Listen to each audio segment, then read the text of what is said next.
The single most important thing we can do is to make sure we've got a world-class education system for everybody. That is a prerequisite for prosperity. It is an obligation that we have for the next generation. I looked at the current educational system. I said, what's wrong with it? And the biggest problem that I found was it didn't know how to motivate kids. Every person alive, it's in our DNA to be motivated. I think the current model, and I'm not picking out any players, the current model is just really good at squashing that motivation. How can you make that 9-year-old sit in a class and say, do me 17 times tables? What for?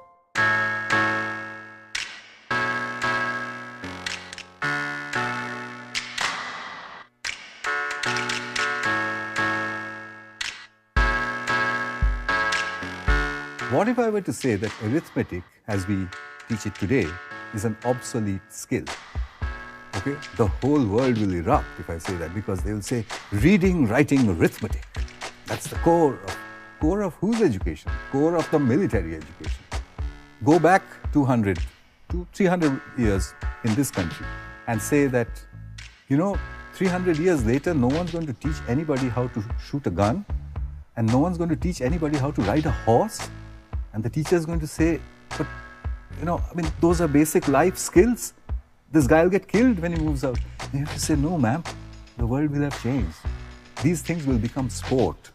Shooting is a sport. Horse riding is a sport. Will arithmetic be a sport in 2061?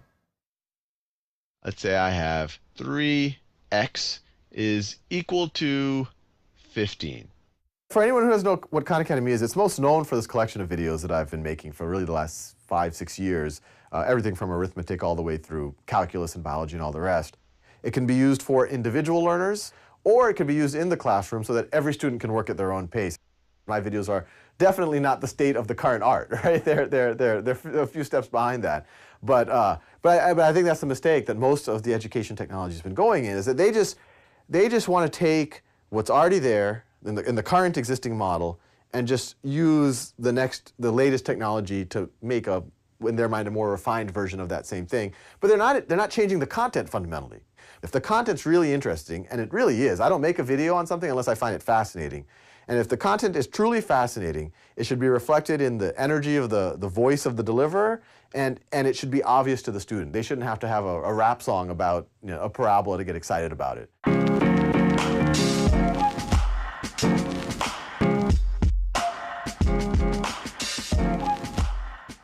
Video games are actually among the most powerful learning tools that have ever been created. Because if you look at a child when they first pick up a video game, they'll start and they'll play for 5 minutes, and then they'll fail.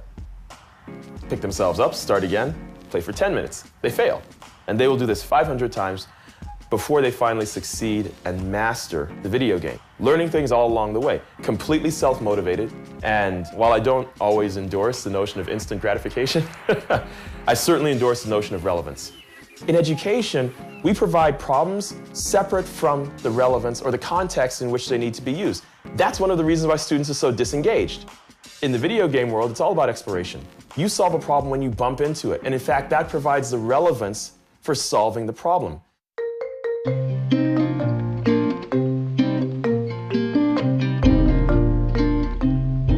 12 years ago, in 1999, I said, well, how did I learn to write a program? Nobody taught me. How do children learn to use computers? Nobody seems to be actually teaching them.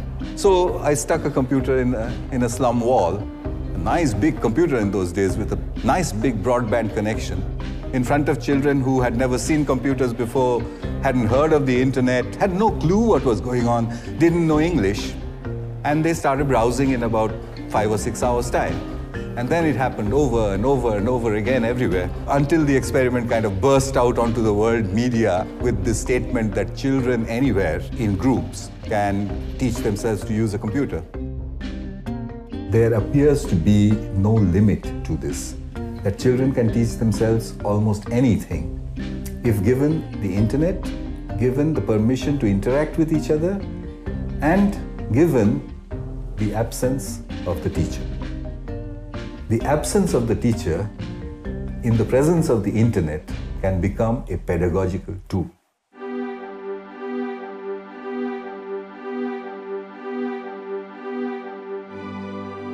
In order for educational technology to be successful in the classroom, we're going to have to marry the ecosystem of the way technology works with the ecosystem of the classroom itself.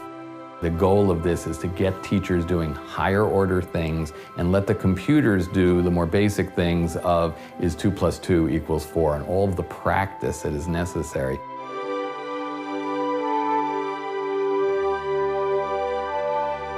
We want technology that helps us create an environment where students are active and engaged, not just in memorizing facts, but in working with faculty to really create knowledge. Something like the iPad application for anatomy, I think is going to help them learn more efficiently because it gives them information when they need to know it. And one of the principles of adult learning is you should learn something when you have a reason to learn it. To begin, connect us together. We think there's a blurry line between play and learning, and that there should be an even blurrier line between those two things. When a learning experience is playful and exploration-oriented, it puts people's minds into a relaxed state where learning actually can happen the easiest. I think the future of learning is really to add a new dimension to learning, which is the dimension of collaboration. Collaborative Classroom is a place where people can share ideas that they may not have felt comfortable sharing in class.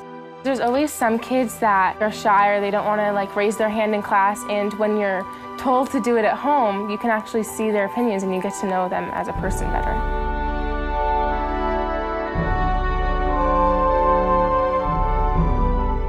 Scientists recently told the world that Pluto is not a planet anymore. But it's going to take literally a decade to remove that fact from the United States' science textbooks.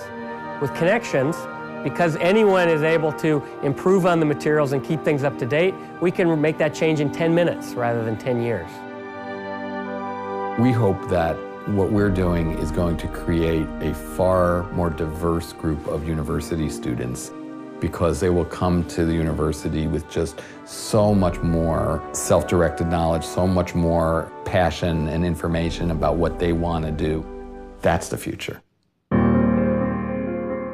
Everyone in the education space, is like, does it work? Prove it, this, that, and the other. And they wanted you to go and prove it before you even put it out there. Why would schools be so rigid if they didn't need to be rigid? But when did they need to be rigid? If we look at history, the answer stares at us. Education as we know it came from war. I don't know if it's purely an industrial age type of thing, if it's a Victorian era, the educated learn to suppress, that suppression of natural instincts is part of becoming part of society. The Victorians, the amazing Victorians, produced an education system which would make us photocopies of each other. Being quiet and being submissive, I think that's frankly the only thing that's taught right now, is how do you be submissive? How do you sit patiently and be disengaged for an hour and take it? How do you motivate a kid? How do you keep a kid engaged? How do you keep them interested? That is all psychology. When the gamers went and they created the best video games that ever existed, they didn't sit down and say, hey, what is the cognitive science behind this? They didn't do that. They just did it. They created it. And now all the cognitive scientists are coming back and saying, what did you do? Because that's actually one of the most motivating, engaging media we've ever seen. And the video game programmers all said, I just created something that I would want to play. A sober prediction might be that nothing will take place in the next 40 years, despite the fact that we now have gone from a PC to an iPad. We, the education innovators in the education industry, need a win. And once there's one win that everyone can point to, then it's going to help all of us. A 5-year-old today, by the time he's 25, it's going to be 2031. Can any teacher say that they're preparing that child for 2031, for an unknown world? Well, I believe that I can make a curriculum for that teacher, and that curriculum needs to have only 3 things in it. Reading comprehension is the most critical skill at this point in time for a generation that's going to read off screens for the rest of their lives.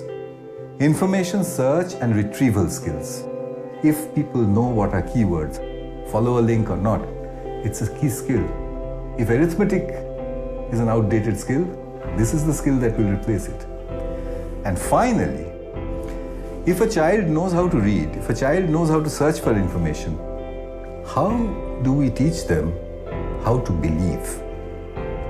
See, in our adult heads, each one of us has a little mechanism.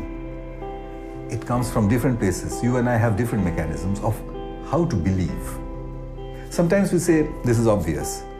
Sometimes you say, because so-and-so told me. Sometimes you say, this is rubbish. What's that machine inside? How early in a child's life can we put that in there? If we can do it really, really early, then we would have armed that child against doctrine. And I don't mean only religious doctrine. I mean doctrine in all its forms. I think our job as educators, the biggest job in today's information-saturated world, is to give the child an armor against doctrine. Just as in another generation we used to teach the child how to fight with a sword and how to ride a horse.